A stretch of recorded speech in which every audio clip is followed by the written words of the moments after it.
The Duke's shattered vow began not in the gilded halls of celebration, but in the suffocating hush of a bridal chamber where candle flames danced like uneasy specters on velvet walls. Genevieve Beaumont, now Duchess of Eldridge, perched on the edge of a vast bed draped in silken opulence she had scarcely dreamed of in her modest upbringing. Her gown, a cascade of ivory lace embroidered with silver threads, clung to her like a second skin, its weight mirroring the heaviness in her chest. Her dark hair, swept into an elegant chignon, framed a face pale with anticipation, her brown eyes wide and shimmering with a mix of hope and trepidation. She twisted the new ring on her finger, a cold band of gold etched with the Ravenscroft crest, recalling the chapel's stained glass glow earlier that day, where vows had been exchanged under the watchful eyes of England's elite.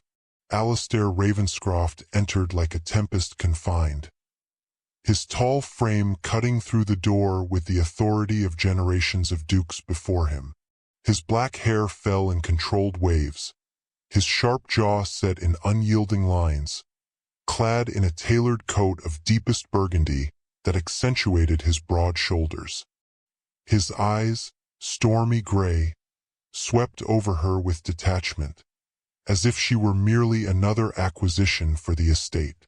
Genevieve rose, her pulse quickening, her voice soft yet steady. "My lord, the night holds promise for us both, does it not?" He halted, removing his gloves with deliberate slowness, each snap echoing like a judgment. "Promise? This union is forged in alliance, Duchess, not affection.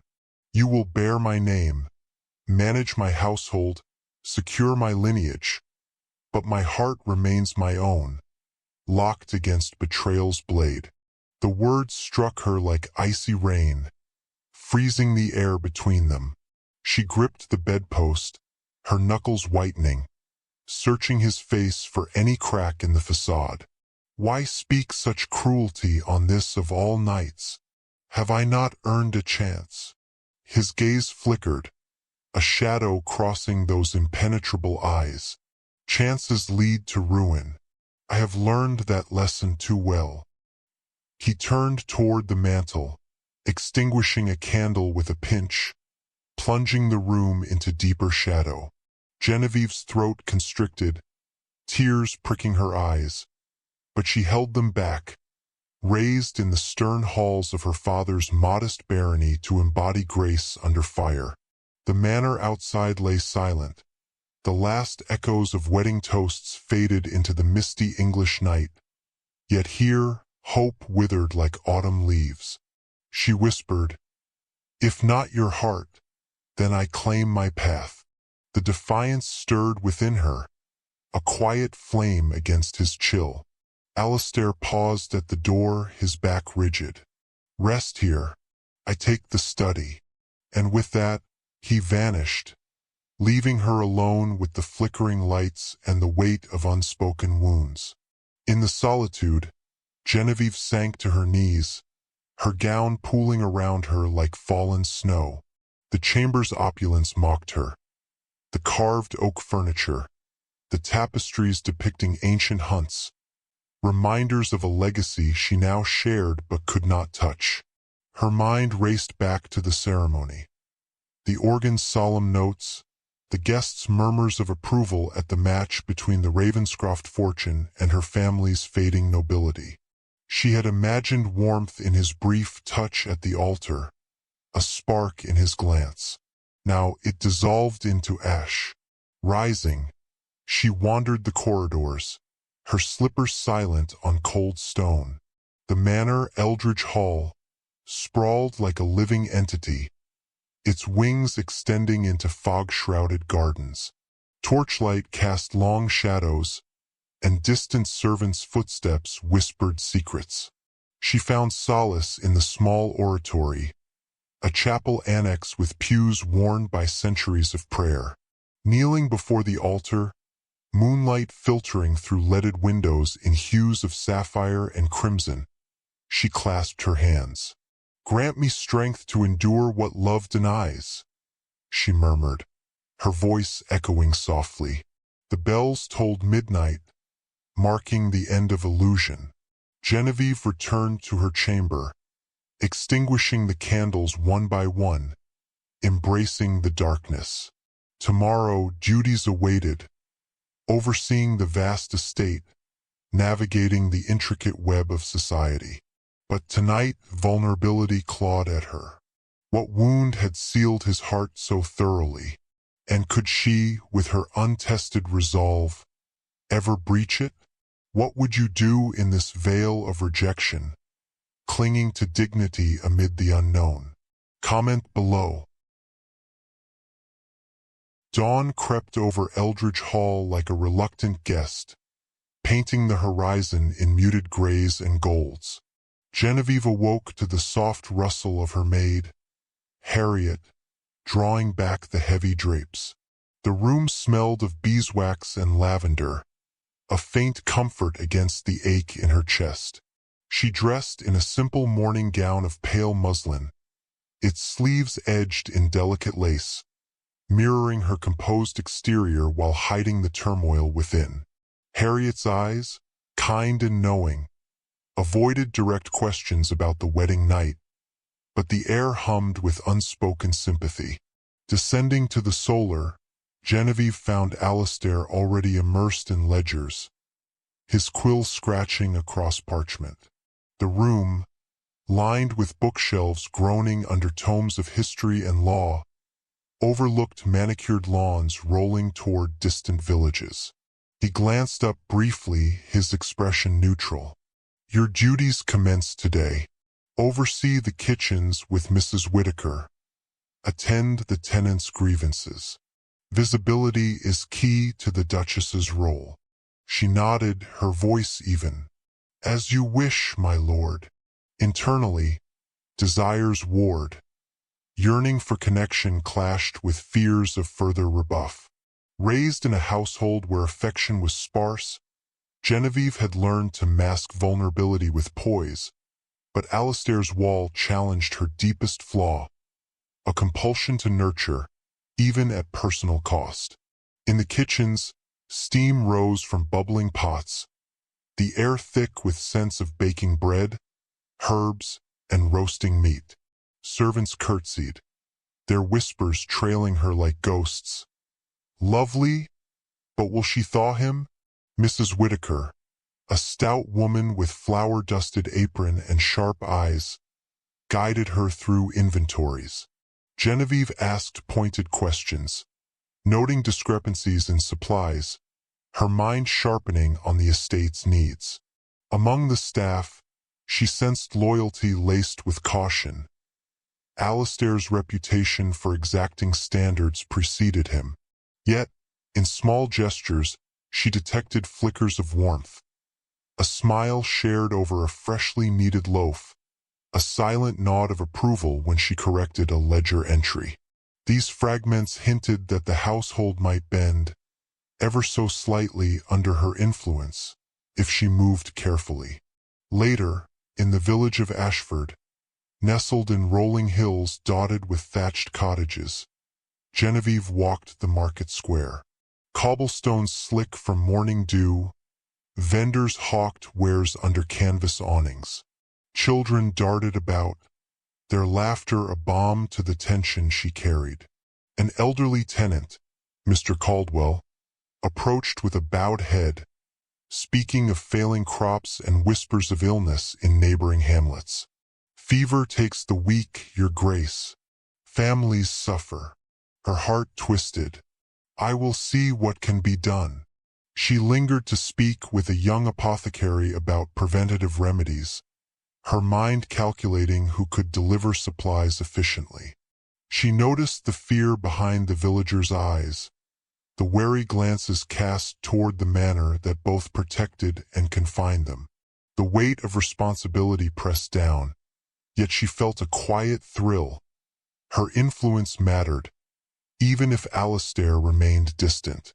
Returning to Eldridge Hall, the estate seemed larger, emptier, yet somehow alive with the rhythms of servants preparing for the day. In the study, Alistair's door loomed, a barrier she hesitated to breach. That evening at supper, the long oak table separated them like a chasm, silverware clinking in tense silence. She ventured, "The tenants speak of hardship. Illness brews nearby." His fork paused. Gossip spreads unchecked. Focus on the household. His tone, though firm, held a shadow, perhaps his own secret fears, buried under layers of control. Genevieve toyed with her goblet, recalling fragments of his past from society rumors. A mother's early death, a jilted betrothal that scarred him deeply. These ghosts fueled his detachment, his vow a shield against repetition. She pushed further, carefully threading concern with duty. "I will ensure supplies reach them, perhaps a harvest review, so we can anticipate shortages before they worsen." Alistair considered this briefly, the faintest lift of his brow betraying interest. "Do what is necessary. Report back." It was not affection, yet it was permission, a crack in the wall she had longed to breach. After supper, Genevieve wandered the gardens. Dew clung to the petals of climbing roses, the scent intoxicating against the evening air. Shadows stretched along the gravel paths, twisting familiar statues into strange forms. She paused at a marble fountain, its water murmuring secrets. Her reflection stared back, pale and wide-eyed in the rippling surface. Could she carve a place in this life, in a man's world so ruled by pride and duty? Her chest tightened with both fear and anticipation. Every step she took in this estate was a test, a negotiation of self and society. That night, she retired to her chamber, journaling by candlelight. Desires for a true partnership mingled with fears of eternal isolation. Harriet confided softly while brushing her hair. "He wasn't always thus, milady. Loss hardened him, like frost on blooming roses." Genevieve nodded, a plan forming. If direct appeals failed, she would weave herself into the estate's fabric, proving indispensable. Her mind traced the network of servants, tenants, and even minor nobility who could be persuaded, guided, or appeased. It was a delicate dance of attention and timing, showing competence without arrogance, compassion without naivety. Every ledger balanced, every grievance addressed, every whispered concern noted. These were the threads of influence she would spin, slowly binding herself into the fabric of Eldridge Hall. She imagined Alistair observing her, perhaps recognizing her intent without fully understanding it. His glance, ever watchful and exacting, could be either a sword or a shield. She resolved to earn the shield, to make herself necessary not through pleading, but through action. The estate itself became a chessboard, each servant and tenant a piece to be positioned wisely. Sleep came reluctantly, her candle guttering low. In dreams, she wandered corridors of Eldridge Hall, always approaching Alistair's study but never entering, always speaking but never heard. And yet, in the spaces between waking and sleep, she felt a flicker of confidence, a small surge of courage she had not known in her youth, that she might not merely survive this union, but shape it. The manor's clocks ticked onward, marking time in a union built on sand. Outside, the night held its secrets, the whispering wind, the distant howl of hounds, the soft rustle of leaves. But within, Genevieve sensed possibility.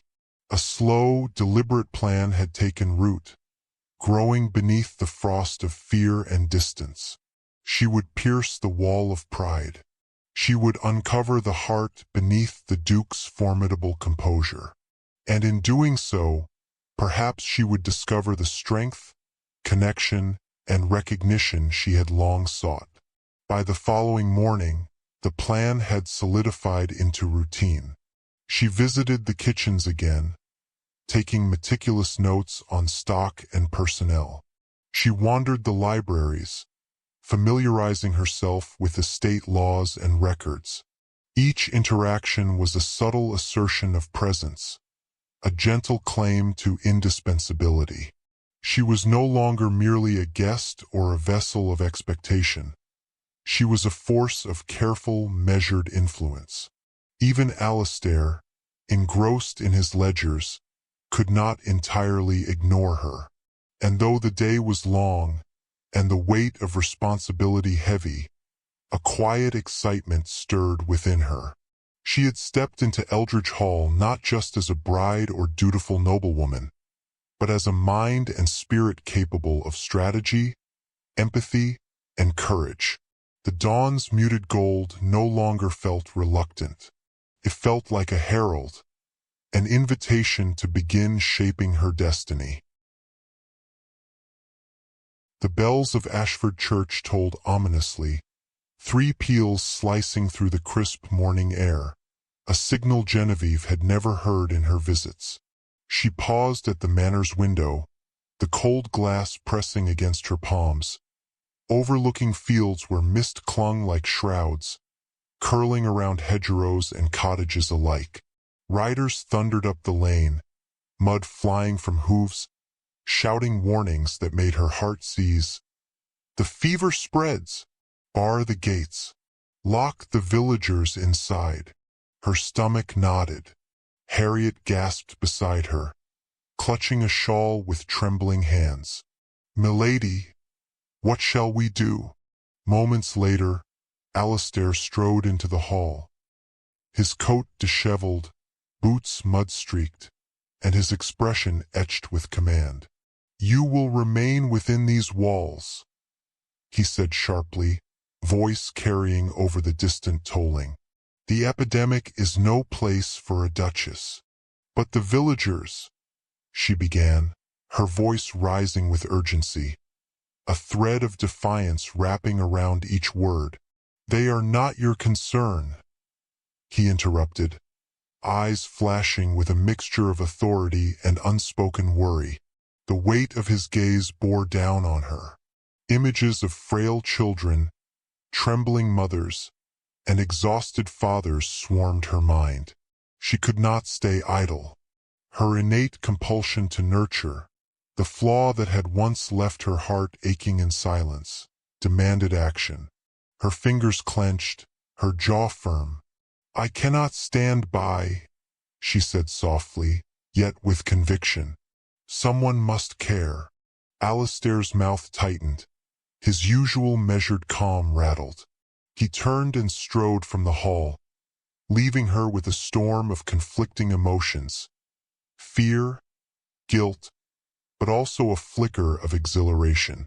That night, as Eldridge Hall slept under the indifferent gaze of a silvered moon, Genevieve donned a simple cloak, fastening it tightly over her gown.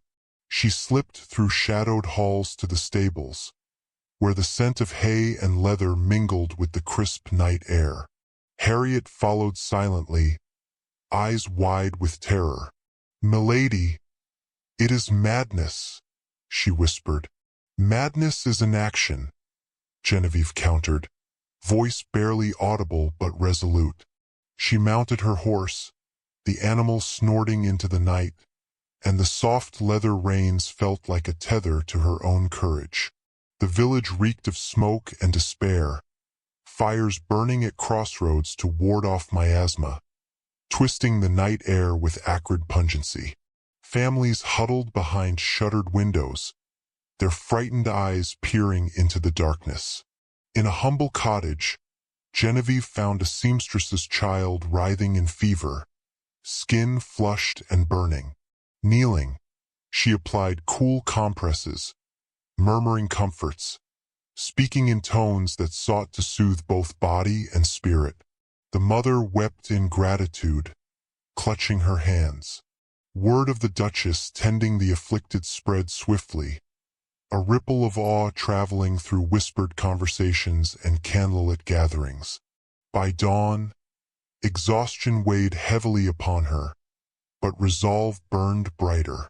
Returning undetected, she collapsed into bed, sweat cooling on her brow, only to be confronted by Alistair at breakfast, his expression stormy and fists clenched. "You defied me," he thundered. She met his gaze unwaveringly. "Someone must care," she repeated, the tremor in her voice tempered by determination. Shock rippled through him, mingled with a reluctant admiration he did not yet understand.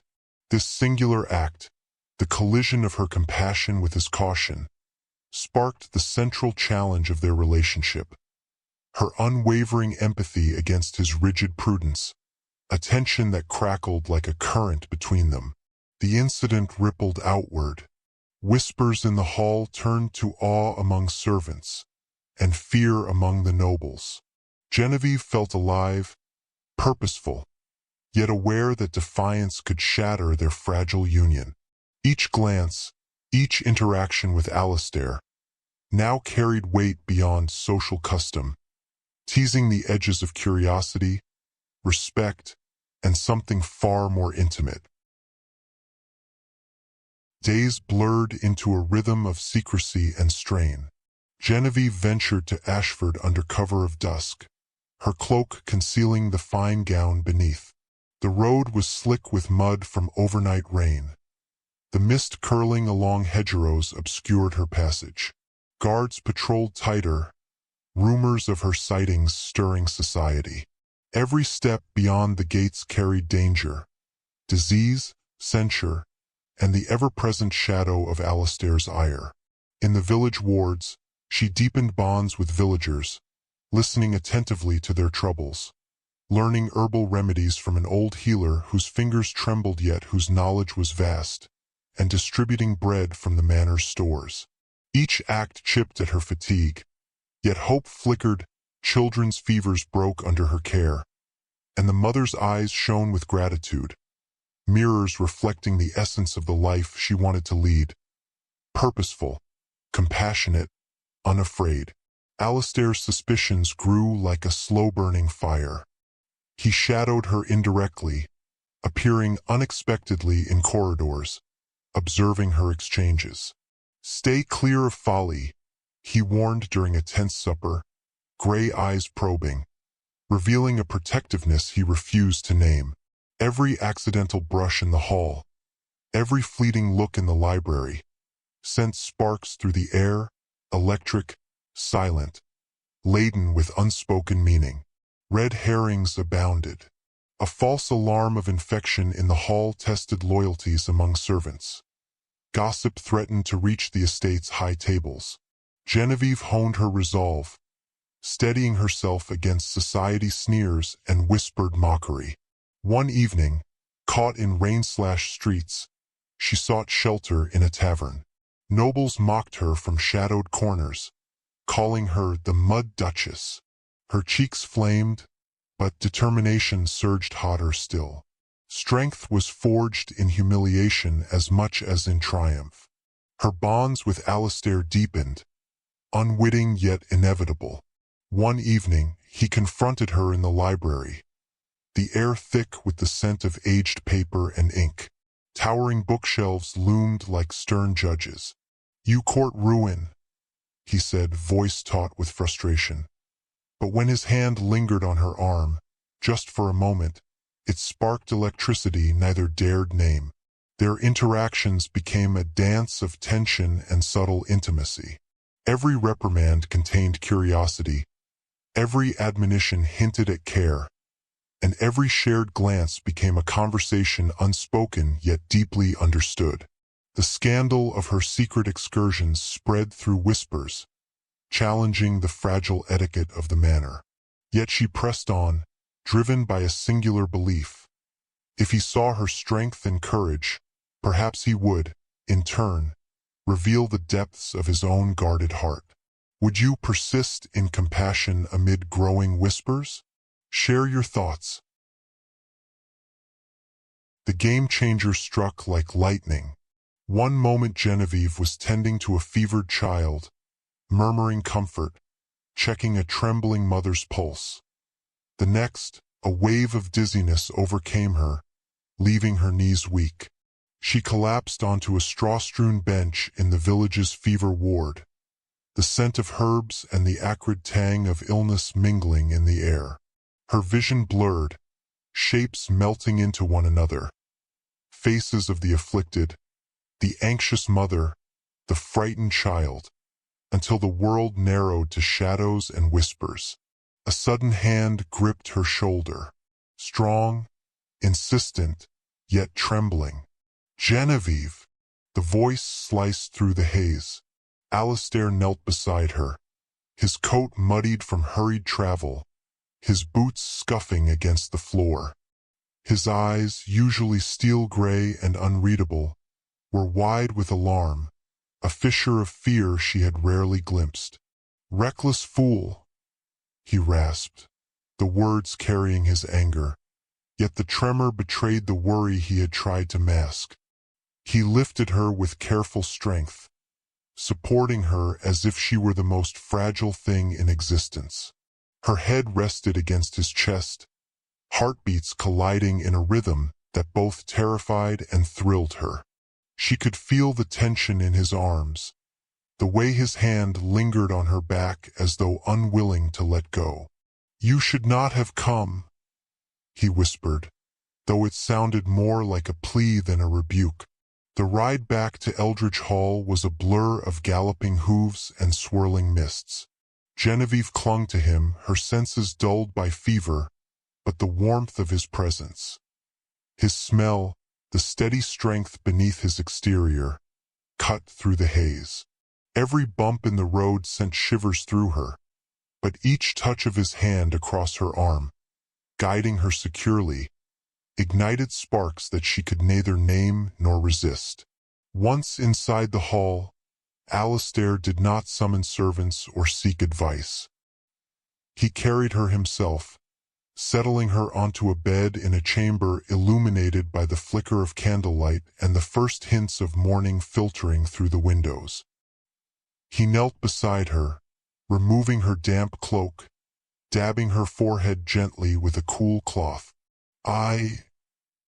His voice broke as he struggled for composure. "I could not let you perish in silence." Genevieve's fever-addled mind struggled to focus. She blinked, seeing him, truly seeing him, not as the stoic, distant duke of rumor and ledger, but as a man haunted by responsibility, shaped by loss, capable of tenderness.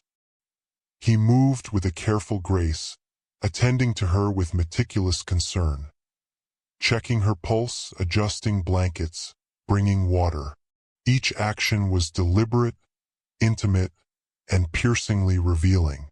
Finally, in the quiet lull between moments of care, he spoke in a voice softer than she had ever heard. "I have sent shipments of medicine to the village, anonymously. I could not stand idle, watching them suffer while I did nothing."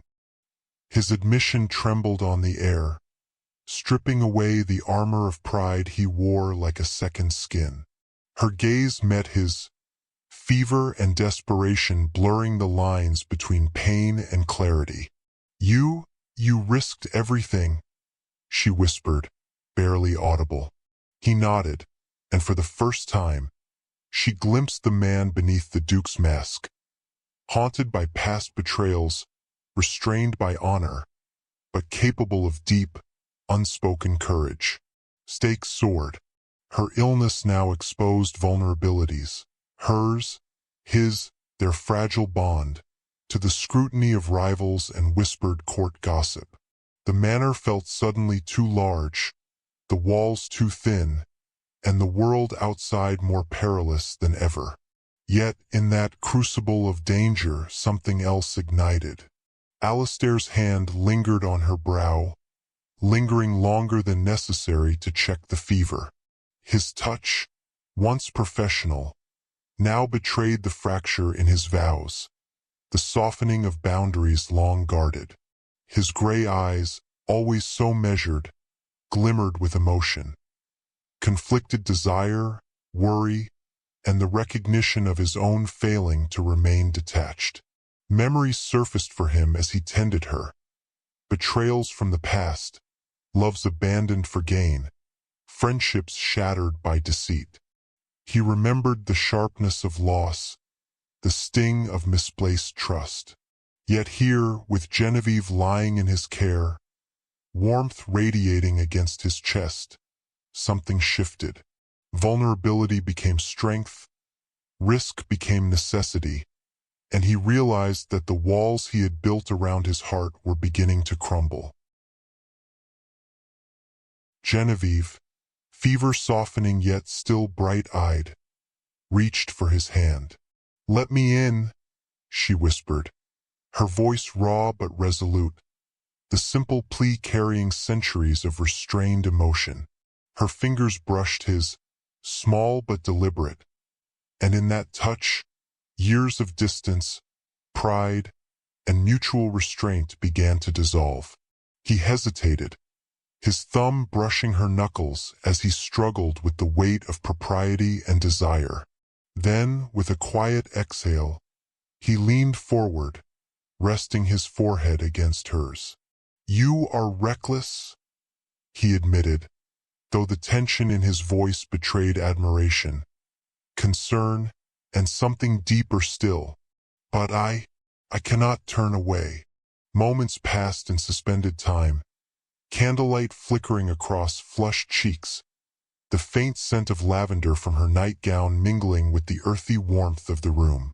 Outside, the wind whispered through the manor, as if carrying witness to the beginning of a subtle, yet inevitable transformation. Passion, nascent and careful, threaded itself between them, not in bold declarations, but in stolen glances, lingering touches, and breaths drawn close enough to feel one another's pulse. Every movement, every unspoken word, deepened their connection amid the crisis. The very illness that had rendered her vulnerable now became the catalyst for intimacy, trust, and shared understanding. Alistair's confession of care for the village, once hidden behind layers of propriety, intertwined with Genevieve's courage. Each act of tending, of daring to intervene, created bonds stronger than titles, formalities, or whispered court intrigue. Betrayal from the past, once a weight upon his chest, now softened in the presence of her resolve. Genevieve closed her eyes, fever lingering but mind alert, feeling the warmth of his hands and the unspoken promises between them. "I will not hide," she murmured, "nor shall I falter. Not for you, not for them, never again." Alistair's lips curved into the faintest acknowledgement, his hand lingering a heartbeat longer before releasing hers, the air between them charged with unspoken promises and fragile trust. In the quiet of that chamber, amidst the fevered cries and the distant tolling of Ashford's bells, a new chapter had begun.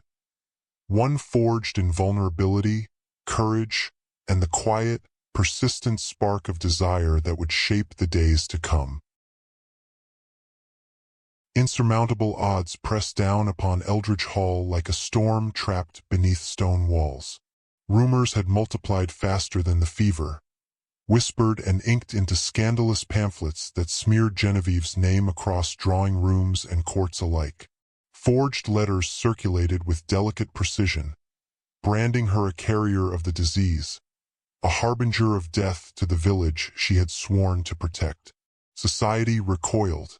Gentlewomen avoided the manor gates, merchants closed their doors at mention of her name, and whispers traveled faster than any horse could gallop. In the halls, even servants walked a little straighter, their gazes wary, as if guilt might cling to them simply by association. Genevieve's body felt alien to her, fever burning through her veins like molten fire, blurring the line between the real and the imagined. Shadows danced across the walls of her chamber, twisting familiar tapestries into grotesque shapes. Her pulse hammered like a drumbeat in her ears, mingling with the distant, ominous toll of Ashford church bells. Delirium wrapped around her consciousness, coaxing fear and doubt into the forefront. Am I truly death's harbinger? She thought, voice a whisper even to herself. Have I brought ruin upon everyone I sought to save? The candle on her bedside table flickered as if in sympathy, casting trembling light across the room. She reached for the edge of the sheets, clutching them as though the threads could anchor her to life itself. The fever clawed at her mind, pulling her toward a dark abyss where memories twisted into hallucinations. Faces of the children she had tried to help floated above her, some gasping, others staring hollow-eyed, all judging her with silent accusation. Her chest tightened, every breath a battle against panic. Outside the chamber, Eldridge Hall felt like a fortress under siege. Alistair paced, boots echoing across polished floors, the weight of his grief and fear pressing down with a tangible heaviness. His gray eyes, usually controlled and unreadable, were rimmed with red. He clenched his fists at his sides, the quill he had meant for ledgers now abandoned on a cluttered desk. Rivals like Viscount Hargrove were circling, plotting their attacks.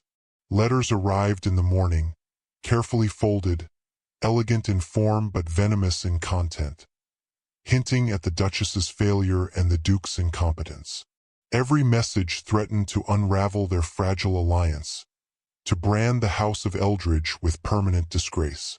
Yet none of it mattered as much as the image of her fevered, trembling form. Alistair's heart hammered in his chest with a rhythm that left no room for reason. I cannot lose you, he whispered into the empty hall, his voice raw, ragged, untempered. He spoke to no one, yet the words carried the weight of the universe, a plea against fate itself. The Duke, who had always cloaked himself in control, now knelt at her door, silently willing her to endure, willing her to breathe.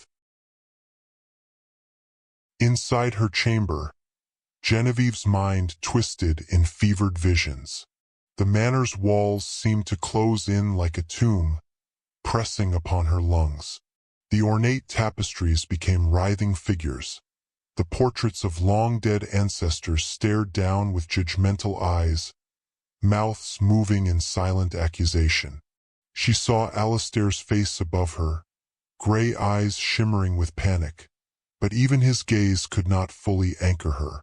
Her fever whispered cruel doubts, suggesting she was a curse, a calamity brought to the estate, to the village, to him. Perhaps it is better if I vanish, if I disappear, the delirium urged. She clutched the sheets tighter, knuckles white, sweat matting hair to her forehead. Alistair would not yield.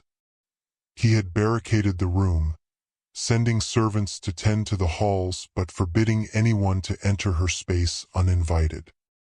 He moved with careful reverence, attending to her needs without breaking her fevered illusions. A basin of cool water appeared beside the bed, damp cloths pressed against her fevered skin. Every shiver, every moan, he absorbed into his own chest, heart straining with a mix of terror and frustration.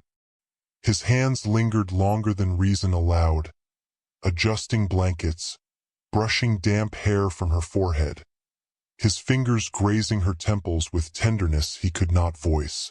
Hours stretched like centuries. Genevieve's fever dipped only to surge again, sweat soaking the fine linens and leaving her pale skin flushed and raw. She murmured fragments of dreams, of children's faces, of the village's fields burning, of Ashford's market square deserted. Alistair listened to each delirious confession as if it were a prayer, stroking her hair, whispering assurances he could not be certain were true. Outside, the manor had become a stage of tension and dread. Servants whispered of their mistress's condition, gossiping about the fever, fearing both illness and scandal. Courtiers pressed letters through gates, and rumors of her near death spread to every corner of the county. Alistair received them all, ignoring their insinuations, responding only to the pressing immediacy of her life. The weight of reputation, honor, and the scrutiny of society pressed upon him, but the thought of losing her crushed all else. At the peak of her delirium, Genevieve awoke to Alistair leaning over her, gray eyes glimmering with tears she could scarcely see in the candlelight. "Do not leave me," he whispered. His voice cracked, unsteady, revealing vulnerability he rarely permitted. His hands shook as he took hers, pressing them gently to his chest. "I cannot bear it. Not you, not now, not ever." Her own hands, weak but determined, reached for him in return. A flicker of lucidity illuminated her mind. She recognized him, truly, as more than the cold, disciplined Duke. She saw the man who had suffered loss, whose heart bore scars of betrayal and isolation. She felt their shared stakes, their entwined fates. Her pulse, though feeble, surged with recognition. She was not alone. The fever lingered, but in that liminal space between delirium and wakefulness, a spark of determination ignited within Genevieve. She whispered, "I am still here, because you believed in me." Alistair's hand lingered over hers, his thumb brushing in a silent promise. The air between them hummed with the intensity of shared survival, unspoken love, and the weight of trials that had forged them into partners against the world. Even as the night pressed onward, even as rivals circled and society poised to pounce, a fragile hope flickered in Eldridge Hall. In desperation, Alistair had confronted not just the threat of death, but the hidden fears that had always held him at arm's length. And Genevieve, fevered yet defiant, had endured, proving that her compassion, courage, and determination could pierce through both illness and scorn. The manor, once cold and indifferent, now vibrated with tension, vulnerability, and the raw stirrings of connection. Outside, the wind howled through the trees, but inside, the warmth of shared struggle, care, and unspoken affection began to knit them together. The darkest hour had come, and yet within it, a fragile seed of resolve had been planted. It was a seed that would grow, nurtured by courage, love, and the realization that no force, scandal, fever, or societal scrutiny could sever what had begun to take root in the hearts of the Duchess and her Duke. Genevieve's eyelids fluttered closed, this time not entirely in delirium, but in exhaustion laced with hope. Alistair remained at her side, steadfast, guarding her body and spirit, willing the world to hold its breath until she awoke fully. Their union, once strained by formality and expectation, now bore the marks of true partnership, forged in fire and shadow. Even in despair, they had found each other. The first rays of morning seeped through Eldridge Hall's tall mullioned windows, soft and forgiving after nights thick with fear and fever. Genevieve stirred in her chamber, the weight of illness lifting like mist under the sun. Her limbs felt strangely light, her pulse steadier, and the oppressive fog in her mind had thinned. The fever that had threatened to consume her body and their fragile union had finally broken. With each breath, clarity returned, and with clarity came understanding. She remembered the hallways of the village, the cries of the afflicted, the frail children and the mothers who had clung to her in hope. And she remembered Alistair, kneeling beside her, hands steady despite the tremor in his voice, refusing to let her succumb to the fever. The image of him, normally so controlled, so distant, pale-faced with worry, had seared itself into her mind. Her heart stirred in ways she had not anticipated. Awe, gratitude, and something deeper, simmering beneath the surface. As she dressed in a simple linen gown, the gentle hum of candlelight brushing against the walls, realization struck with quiet force. Alistair's rigid reserve, the cold exterior that had kept society at bay, had never been indifference. Every reprimand, every sharp word, every measured glance had masked something far more intimate. Love tempered by fear. Fear of vulnerability, of repeating past loss, of exposing a heart long walled against betrayal. Genevieve felt a sudden surge of compassion, mingled with excitement, a stirring promise that they could rise above the darkness that had almost claimed them. The chapel awaited, quiet as dawn's first light. Its stained glass windows cast fragmented rainbows across stone floors, illuminating dust motes that hung like sparks in the air. Genevieve entered, the soft echo of her footsteps mingling with the distant sound of birds outside, and found Alistair already present. He knelt at the altar, his back straight but shoulders tense, the lines of worry still etched upon his face. When he saw her, the usual composure faltered. His gray eyes softened, tracing the contours of her pale but healed face. "You awaken what I buried," he said, voice low, raw with emotion. Every word seemed to vibrate against the stone walls, carrying both confession and relief. He rose slowly, closing the distance between them with deliberate steps, his presence commanding yet gentle. Genevieve's chest tightened. For the first time, there was no pretense between them, no Duke's distance, no veneer of propriety. She saw the man beneath, a man who had suffered loss, who had armored himself against a world of betrayals, who now faced her with nothing but truth. Her own vulnerability, once hidden, surged forward in response, her hands trembling as she reached toward him. "Alistair," she whispered, her voice barely audible, yet it carried the weight of all she had endured. "I see you, truly see you." He lifted her hands to his lips, brushing them gently as though the touch could convey what words could not. "And I see you," he breathed, "all of you, the courage you wield, the compassion you hide, the fire you carry even when it breaks you." His hands lingered on her wrists, tracing delicate lines as if memorizing the feel of her presence. The world outside the chapel ceased to exist. The whispers of Ashford, the fever that had raged through the village, the scheming of Viscount Hargrove, all faded into irrelevance. Here, in this moment, they existed only for one another, two souls intertwined by adversity, fear, and longing. Yet the moment was not merely personal, it was pivotal. Their union, forged in trial, had now transformed into a strategic bond against the dangers encroaching upon Eldridge Hall. Alistair's eyes darkened with resolve, and Genevieve recognized the calculation behind the softened gaze. "Hargrove will not wait," he said, tension threading through his tone. "He will exploit weakness. We cannot falter again."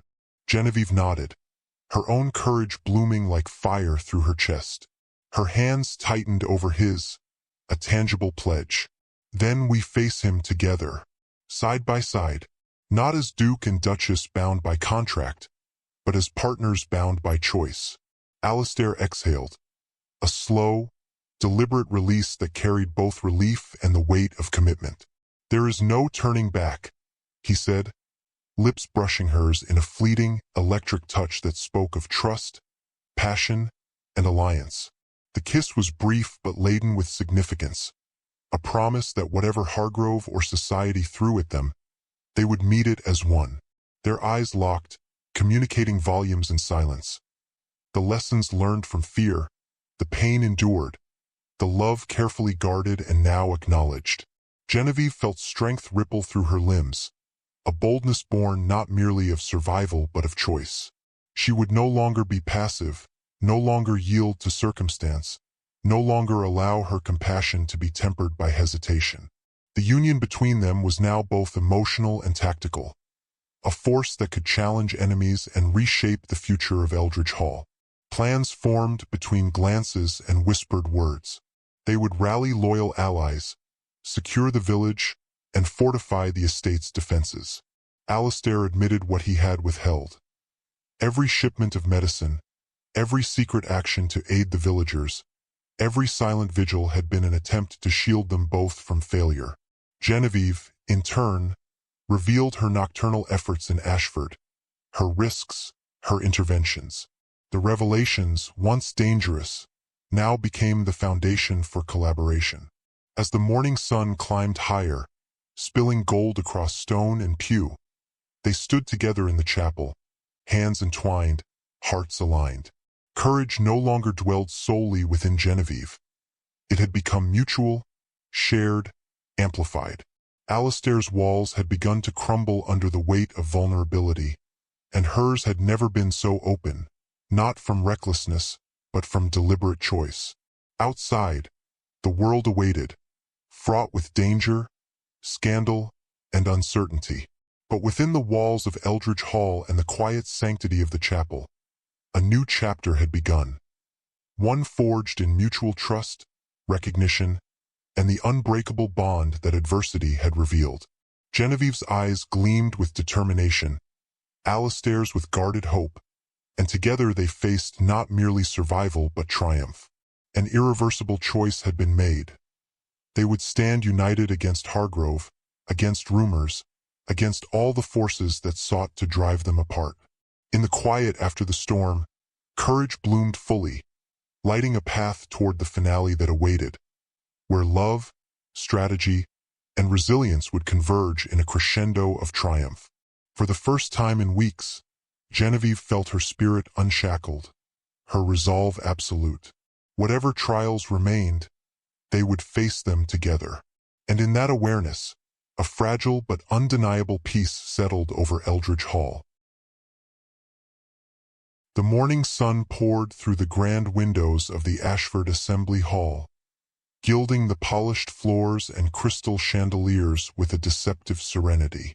Nobles milled about, whispering in silk and lace, their laughter brittle with undercurrents of rivalry. Yet beneath the surface the tension was taut, ready to snap. Genevieve felt it in the hum of the air, in the glances of the courtiers, in the tightened grip of Alistair's hand at her elbow. Hargrove had plotted for months, and today, all threads of treachery converged in this gilded room.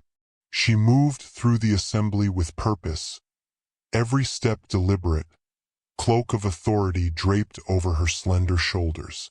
Her eyes caught the subtle smirks, the veiled disdain of those who had once doubted her courage. But there was no hesitation. Her mind sharpened, the lessons of fevered nights, whispered betrayals, and clandestine visits to Ashford coalescing into resolve.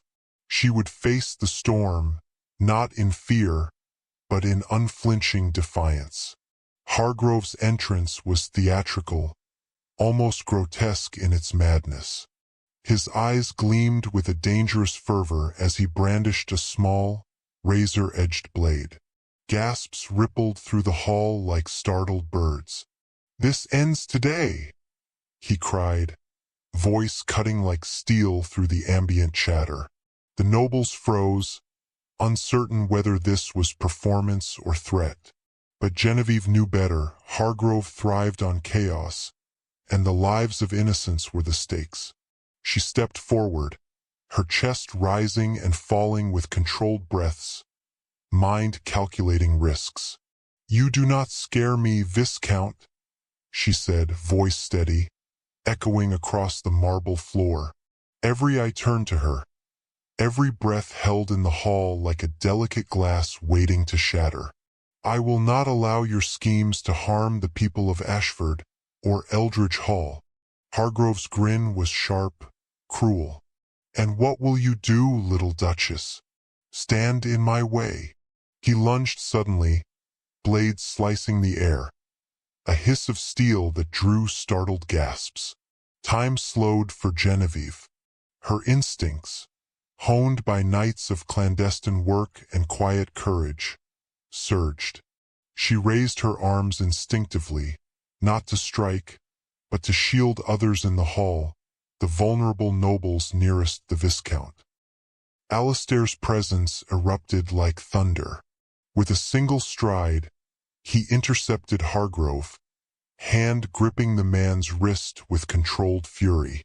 The blade clattered to the floor as Alistair twisted it from his hand, muscles coiled with the strength of a man defending not just life, but honor. A hush fell over the room as Hargrove's mask of control fractured, revealing the desperation beneath. "You will answer for your treachery." Alistair's voice carried across the assembly, unwavering, ironclad.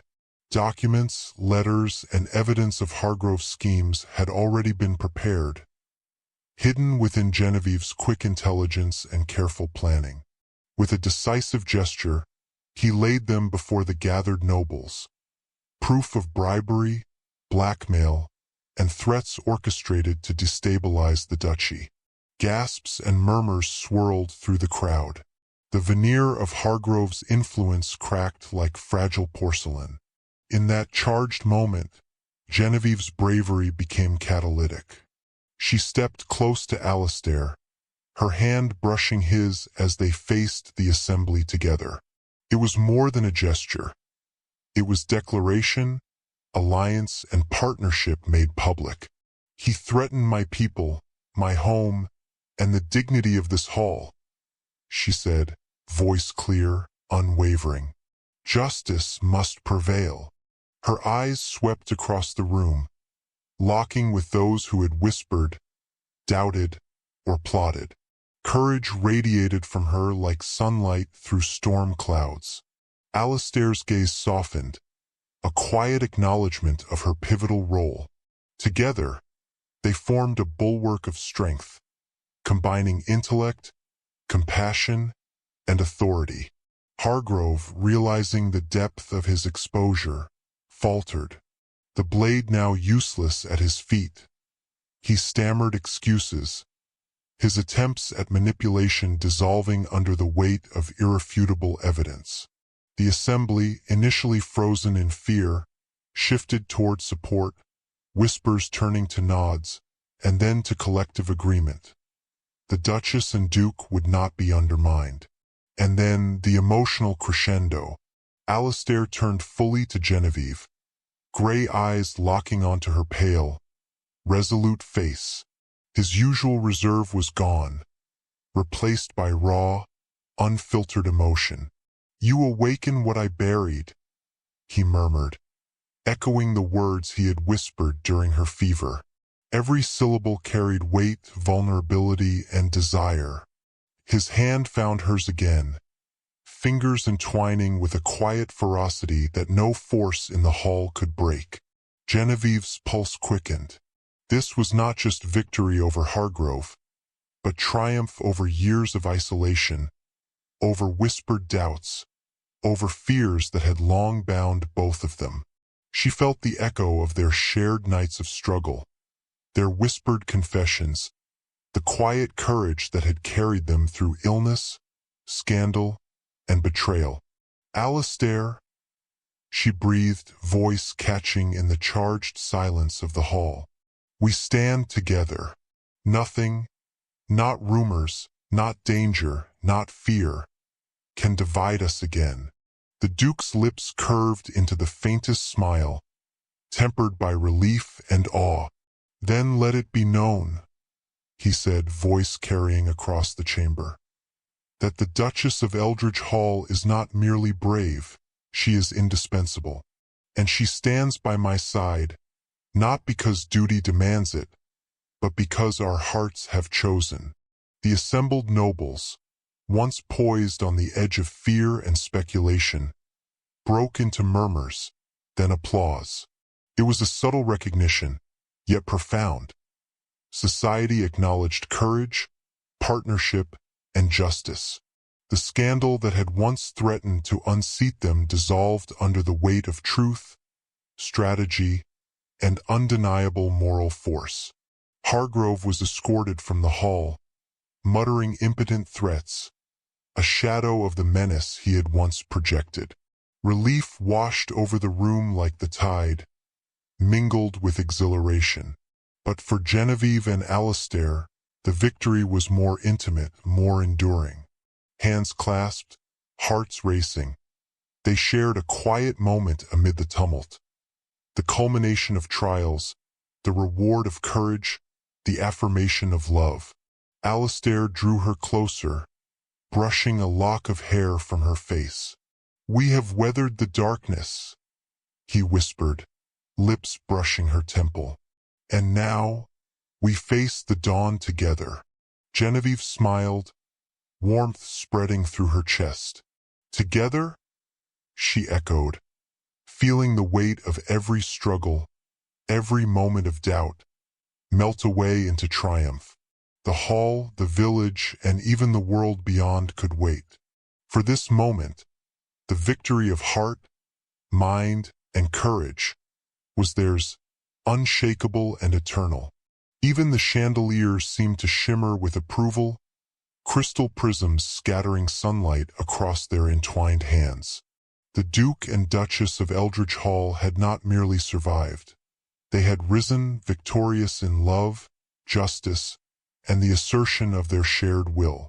And as the crowd slowly dispersed, the whispers transformed. Not of scandal, but of admiration. Tales of bravery, intellect, and partnership would circulate for years, a testament to the power of courage and love intertwined.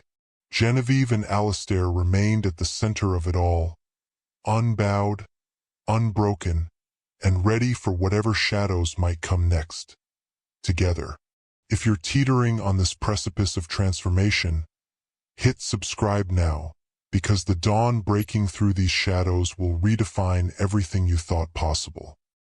Spring arrived at Eldridge Hall like a gentle exhale, brushing the manor and surrounding countryside with tender greens and the subtle fragrance of blooming lilacs and roses. After months of turmoil, fever, and scandal, the estate seemed to breathe with relief. The sun filtered through the tall windows of the solar, glinting off polished wood and crystal, casting long, warm rays that illuminated the corridors. Genevieve and Alistair now walked together, not as distant partners bound by duty, but as equals bound by trust, love, and shared triumph. Scandals that had once gnawed at the foundations of their marriage had dissipated like fog beneath the morning sun. Letters denouncing Genevieve's character were quietly recalled. Whispered doubts in noble drawing rooms replaced by admiration for her courage and initiative. Even Viscount Hargrove's schemes had been fully unmasked, his influence diminished, leaving him a cautionary tale for those who dared to manipulate Eldridge Hall's destiny.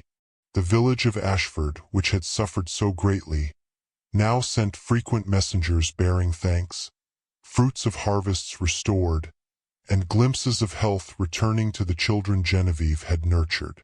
Genevieve walked the garden terraces, her fingers trailing along iron railings warmed by the sun. The sight of new blossoms, tulips, daffodils, and delicate snowdrops, lifted her spirits in ways the harsh winters never could. Each bloom mirrored the renewal within her, a rekindled confidence, a stronger sense of purpose, and the unshakable knowledge that she and Alistair had faced darkness and emerged whole. Alistair approached from the library doors, his figure framed by the sunlight streaming through the archways. He had removed his formal coat, sleeves rolled, hands slightly calloused from tending to both the estate and the people during the crises. Yet his eyes retained the stormy intensity that had first drawn her to him, the same eyes that had softened during her fevered nights. When he saw her, his lips curved into a smile that blended relief, admiration, and unspoken affection. "Morning, Genevieve," he said, voice warm, carrying both familiarity and reverence. "The villagers sent word this morning, They call it a miracle that Ashford thrives once more. And he paused, hesitating just long enough to make her pulse quicken. We have reason to celebrate at home as well. Her curiosity piqued. She tilted her head. Reason? Alistair's smile widened, his hand brushing hers as he gestured toward the manor's conservatory. There, in a sun-drenched nook, a small crib had been placed, adorned with soft linens, flowers, and a delicate mobile of painted birds.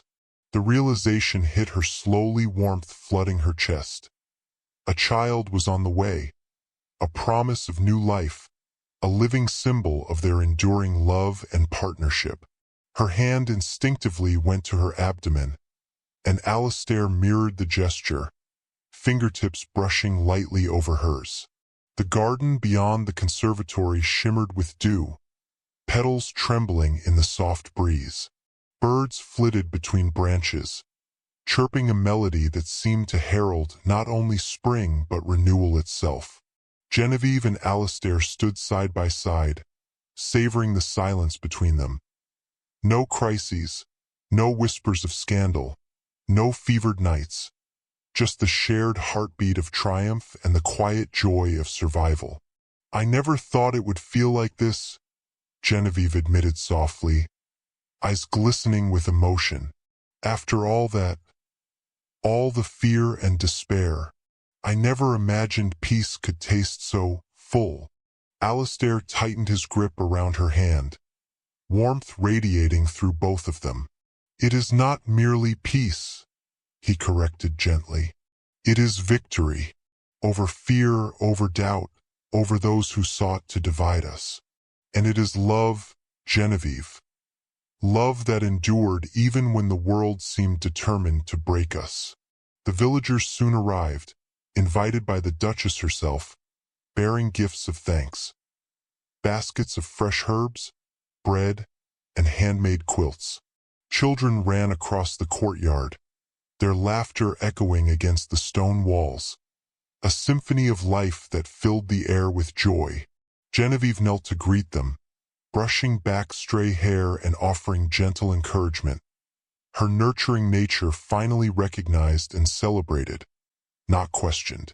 Alistair watched from the terrace, pride evident in the set of his shoulders, the softening of his usually rigid jaw. Their partnership had become legendary, not merely a union of titles, but a bond forged in courage and mutual respect.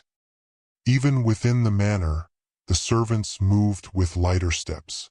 Mrs. Whitaker's approving nods, Harriet's discreet smiles, and the steadier demeanor of the staff all spoke of a household restored.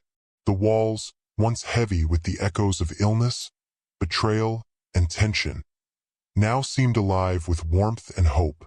The manor had survived the storm, and so had they.